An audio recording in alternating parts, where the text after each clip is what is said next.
Go! Speak!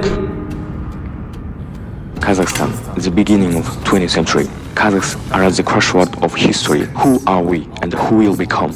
People in black coats began to look for the answer to these questions. They called themselves something else, Alash. Today we're opening case number 1917. The influence of Alash on the formation of national identity of Kazakh. Involved Alekhan Bugikhanov, Ahmet Baytursunov, Murjik Abdulatov. They are accused of awakening the nation. 1917, when the world was shaking from the revolutions and empires were collapsing one after another, a voice that had been suppressed for a long time sounded among the vast Kazakh steppes. This voice is Alash. Their goal was not just to save the people, but to transform them throughout autonomy, culture, and new identity. This is not just a political movement, it was a national project. They knew that if we didn't start speaking at our own behalf, we would be wiped out. And therefore, in December 1917, at the Second All-Kazakh Congress in Aragon, an idea was born that changed everything: the autonomy of Alash. At this Congress, the Kazakh autonomy of Alash was proclaimed, the provisional government of Alash Orda was created, and steps were taken to create its own militia and administrative apparatus. Kazakhs will remain Kazakhs until the day of judgment in the current age of enlightenment by creating modern Kazakh culture on the one hand and Kazakh literature on the other. Kazakhs intend to preserve their identity and identity. In this way, Alash awakened among the people something that had not been seen since the time of the Khanat's political self-awareness. For the first time, the Kazakh began to think of himself not just as subject but as a citizen.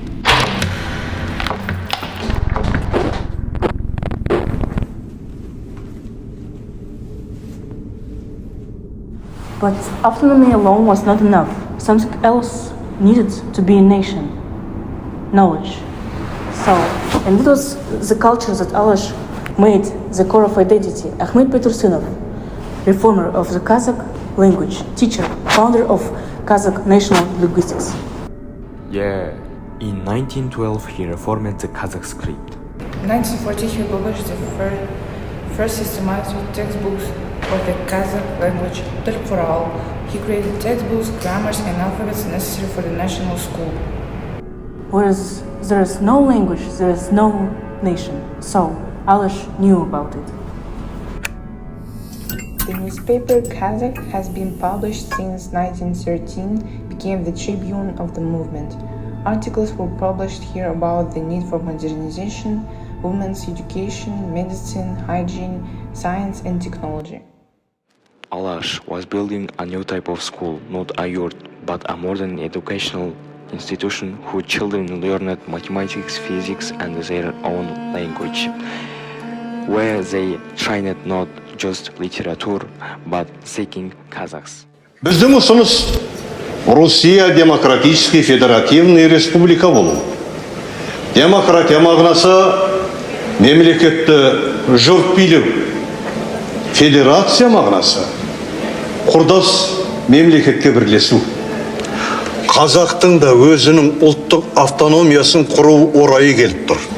Автономиялы жұрт өз тізгінін өз қолына алып, тек шылбырының ұшын ғана кіндік хүкіметке ұстатпақ. For the Tsarist administration, the Kazakh was a nomad, illiterate and barbarian. Alash struggled with the image and created a new Kazakh, the citizen and the intellectual, the writer and scientist. In 1909, Murjik Abdulatov published the book O Young Kazakh, which was instantly banned by censorship. In its first lines, there is a desperate but confident cry of awakening.